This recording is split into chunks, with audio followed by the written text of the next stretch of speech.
For me, waking up every single Saturday morning was about two things: watching wrestling and catching the monster creature feature.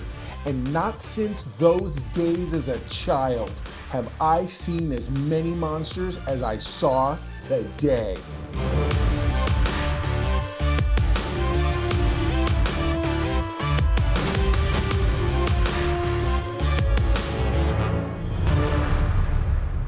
What's up, my know-it-alls? The very first episode of Monarch Legacy of Monsters, actually first two episodes, has dropped and they are intense. I have loved the Godzilla movies. I didn't like the one back in the 90s, but I absolutely have loved the ones that have come out since.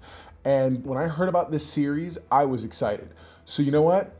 Let's geek out about this, okay? These two episodes they do a wonderful job of painting a picture and getting us sort of jumped right in. They don't waste time. Apple's doing the Lord's work. If you're bored or tired of anything anywhere else, come check this show out. And if you don't get Apple Plus, get Apple. This alone is worth it, I'm telling you. The entire series focuses around the character of Kate Randa, played by Anna Sawai. You also get a really cool combo in both Wyatt Russell and Kurt Russell. One of the fun things I thought immediately in the opening intro, was that it showed Wyatt Russell as the Lee Shaw, playing Lee Shaw, and then the letters change and it becomes Kurt Russell, also playing Lee Shaw. Father and son play the same character at two different points in time. That's another aspect of the show that I think you need to be aware of. This show takes place across several different time frames. And every time you go to that time frame, they'll tell you where you are. And then they won't the next time. As in, like, once you're in this and that, you're in there. Only when they shift again or move you, do they move you away from a time frame you are familiar with. So this is one of those shows that does a really good job of letting you constantly know where you are, because it's part of the narrative they're telling. So the entire show actually starts with Kate Randa showing up in Japan, and while she's in Japan, she gets on an airplane, or she's getting back on an airplane. Some guys come in, they're going to disinfect whatever else, and some guys like, yeah, they got to let you know, it's all part of the illusion of safety. And it's literally their version of like the TSA. After 9/11, we set up the TSA and all those other things are supposed to make you feel safe, whatever. Same thing. They have all these efforts to make you feel safe. There's even a cab driver who asks her, oh, are you in the industry? What industry? And he goes, the prepare for a monster industry or whatever. And it's like, what? Anyway. So she shows up in Japan. Her father's dead. That's all we know at present. And she's got the keys to an apartment. She goes to the apartment. She finds her father had another family. Who are you?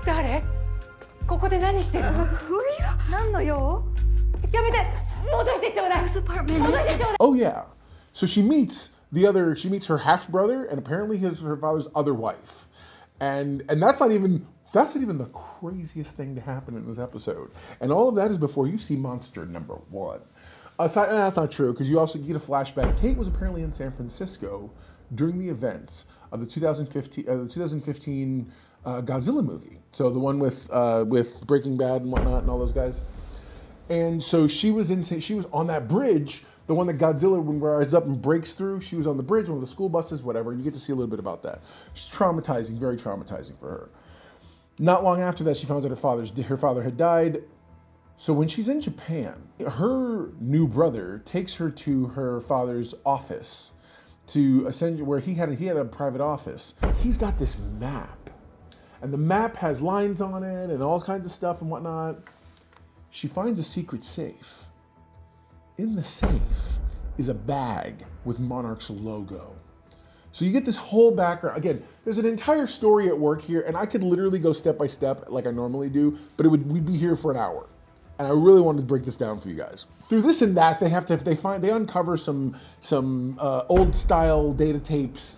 He goes to his girlfriend, played by Kiersey Clemons, and Kiersey Clemons she hacks it, and in order to do this, she has to test a piece of software online. That's all it takes to ping Monarch. Monarch in their offices is like, what's going on? And they send Joe Tibbett and Alyssa Wasowski, who play Tim and Duval respectively, and they send them after them. The other time frame in the past where Wyatt Russell was playing Lee Shaw, him, Keiko, and William Randa are because apparently Keiko and William Randa got together in the past and had children. This is what brings forth the Randa children. Suffice to say, a lot's happening. The entire first episode is about that entire exchange. You get to see there's chases and running, fencing, fighting, torture, revenge. You get to see you get to see what looks like an early version of you see what's his face, John Goodman's character from the King Kong movie, Skull Island. But maybe I could leave something for the future, a legacy, and you'll realize it was all worth it. And I don't remember if that scene was in the movie or not because I didn't actually watch that movie in preparation for this. I guess I didn't expect them to go this far back. So if I watched, it's funny, I watched the Godzilla movies. I love those, so of course I watched those. So you get this moment where John Goodman's talking and he explains, "I've left you this thing. I'm sorry, I've left you this legacy." Roll credits. And he has to throw this. There's these two monsters that show up, and they're fighting over him, and he throws this thing into the ocean. Eventually, this fisherman finds it. I can't tell if the fisherman is what's their father or Kate and Kentaro's father or not. I'm a little confused, especially because he ends up being Keiko's son. And so again, characters' names, whatever. Also, did anybody else know this show was coming out at all? I know I didn't. Through it all, you get to see a really interesting look at the characters are so nuanced. Seeing Kate and her brother try to solve this thing, only for her to decide, I want nothing to do with this, whatever else. And I'm going to bleed into the second episode, I'm sure. I'm not, so I really, it's hard to disseminate where one episode starts and the other one ends or begins. But in the second episode, you find out Kate almost gets kidnapped. That's where Joe comes in, and the two Monarch agents. And so she's running. She escapes. She goes to try to tell the police. The police aren't really hearing it. Overall, the story is so cohesive and works really well together. You get monsters like you've never seen before. So there's what they call mutos, same thing as they called them in the original thing. They find eventually, because they go back even further than what we were at. So in the first episode, we're at I think it's in 1957 or something like that. And then, or not 1970 something, who knows. But they end up going to this place where they're finding radiation. This is actually where Keiko and William met. And they find this old Navy ship. You know this ship? USS Lawton. Went down 200 miles west of Pearl in 1943. Pearl Harbor? He served on this ship. So they go in and it's all tore up. And so all of a sudden something starts attacking them. By this point, Lee had left because he didn't trust William. And then he begins to see in the sky this radiation type aurora borealis type thing. And it was enough to make him turn around and go back. And that's when he catches them being attacked by one of these mutos. And we get to see this really cool looking bat looking muto monster thing. It's the first time they see one, and it's really what kind of dives this whole thing in. Back in the present, Kiersey has finished completely decrypting all the files. Monarch just wants these files. Apparently these files are ridiculously important, and they want them back. And so what ends up happening is now all three kids, we're talking Kate, we're talking Keiko, or not Keiko, sorry, Kate, Kentaro, and May, played by Kiersey Clemons' character, are all on the run. And his mother, God love her, Kentaro's mother, does a great job of distracting the two agents long enough for her son to get away. And she gives him a picture. It's a photo of I keep wanting to say Wyatt, of Lee Shaw, young Lee Shaw, Wyatt Russell. And she's like, go find him, this is nice. That's his godfather, his uncle, whatever you want to call him. So the story loops back around to the end, and the kids have really discovered where he is. He's in the equivalent of a Monarch holding facility. It looks like just a retirement community, but he's got a thing on his foot. There's cameras in the bushes and stuff. It's one of those moments that you're like, where is he? The other thing I do love about this is you get to see Kurt Russell. Kurt Russell plays, it's funny, I thought for sure, and I even said this to Mrs. Know-It-All, I said, I think it's great that, Kurt Russell's like, you know what, I don't need top billing. Give my kid top billing. He's earned it. Okay. I believe very much because the script called for us to see Wyatt first, see young Lee Shaw. I believe Kurt Russell's essentially doing an impersonation of his son. I think he's playing the same character his son played because his son's clearly the first version of it.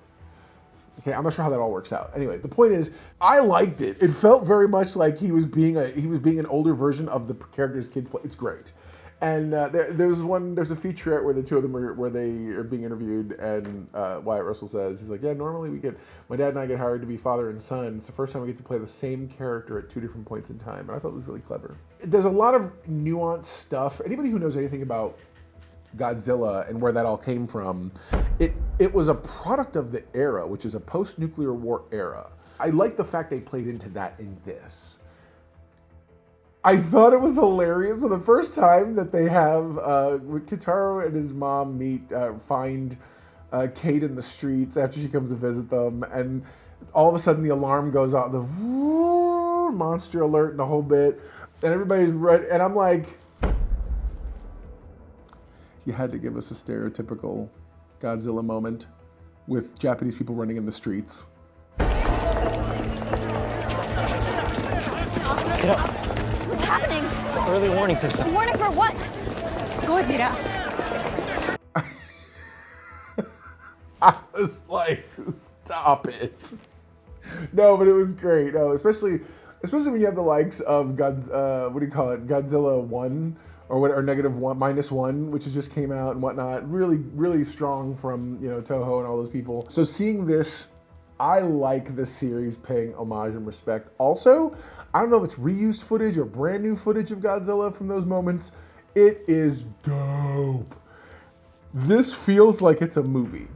They're doing amazing cinematic work in this entire show. And the first 2 episodes do not shy away from, and I'm talking, and the story's intense, but good.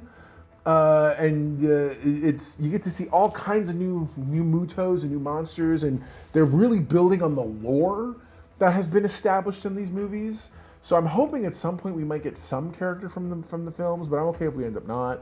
But I feel like I also wish I could understand where in time this story takes place, and by that I don't mean the year, because they do tell you the year.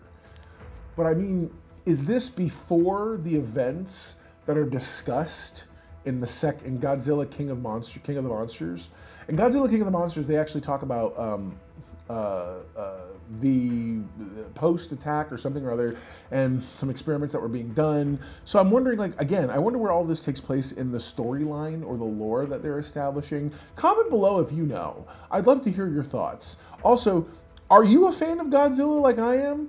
So there you go. Now you know. And if knowing's half the battle, you have to be a know-it-all yourself. What's the know-it-all index for these? The premiere. So it encompasses 2 episodes. I'm going to give this a solid 8.